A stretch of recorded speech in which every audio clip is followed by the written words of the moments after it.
besties, what's up? My name is Meg. What? Actually, no. We need to talk. We need to have a talk.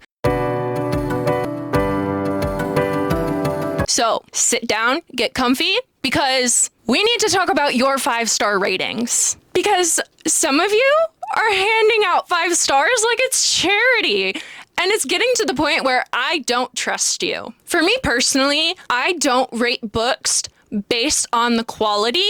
I rate them based off of how they make me behave. Because technically, good books, I forget those. But the ones that ruin my sleep schedule, alter my personality, and cause me to spiral, those are my 5 stars. So I'm gonna put your little 5 stars through different tests you can ask yourself when you are rating your books. Now, let's go through what those tests are. First off, we have the emotional hangover test. When you finish a book, does it leave you alone? Or are you just sitting there, staring at a wall, consumed by thinking about it for no reason at all? Are you still thinking about it days later? Did it give you that weird emotional hangover? What about, did it block you from starting a new book? If that book lingers with you, that's a 5-star signal if I've ever seen one. Yep.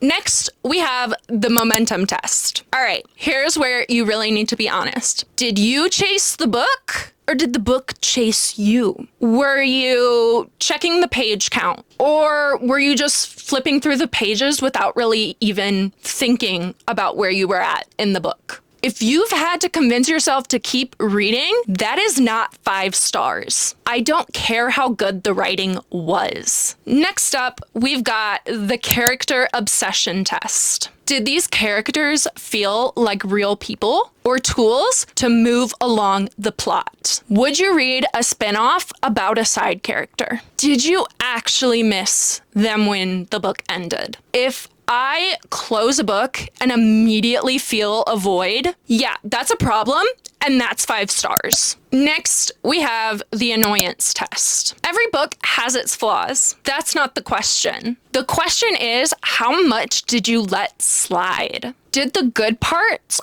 overpower the annoying parts? A real 5-star read would make you forgive things you wouldn't normally, and that's dangerous. All right, next, we got the delusion test. Everybody's a little delulu, let's be real. Was it 5 stars or was it a 5-star experience? Right mood, right timing, right vibe? Because sometimes, let's be real, some books hit because of you and not because of them. And let's be real, we need to know the difference. All right, what about the reread test? Would you ever pick this up again? Is it a comfort reread, an analytical reread, or I just want to feel that good again reread? If the answer is a no across the board, then it should be a no to 5 stars. All right, next we've got expectations. We go into some books with pretty high expectations. Sometimes we go into books with pretty low expectations. Here's where we need to really think about it. Did it exceed our expectations or just meet them?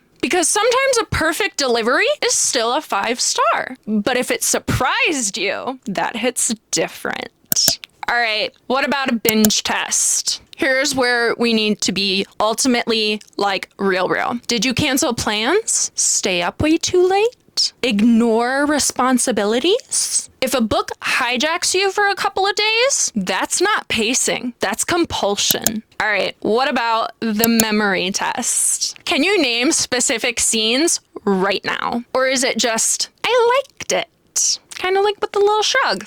I liked it. Because if nothing stands out, it didn't hit as hard as you think it did. What about a post-book spiral test? What did you do immediately after finishing this book? Look up fan art, read reviews, text someone about it, start chasing that feeling with a new book? Your behavior after the book is the most honest rating you will ever give it. All right, now we have the recommendation test. Would you recommend this without hesitation? Not, if you like this, you might like this kind of deal. I mean more like, read this. I don't care who you are. You need to read it. I'm obsessed. That energy, that's rare. That's 5 stars. And lastly, we have the impact test. Did it change anything? Your taste, maybe your standards, how you see a trope?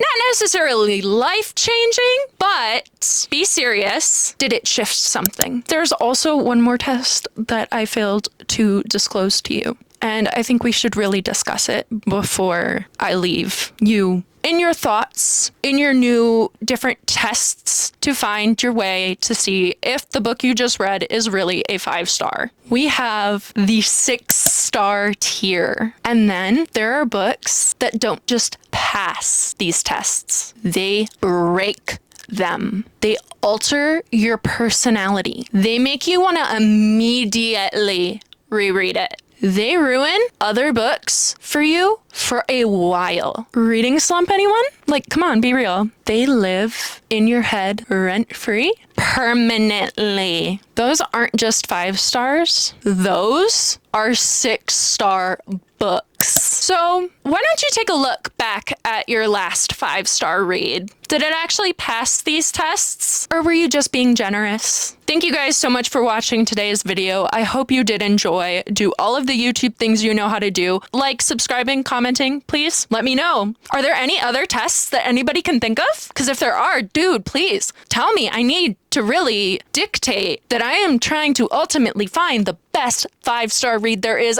out there. Anyways, I will see you in a bit. Bye!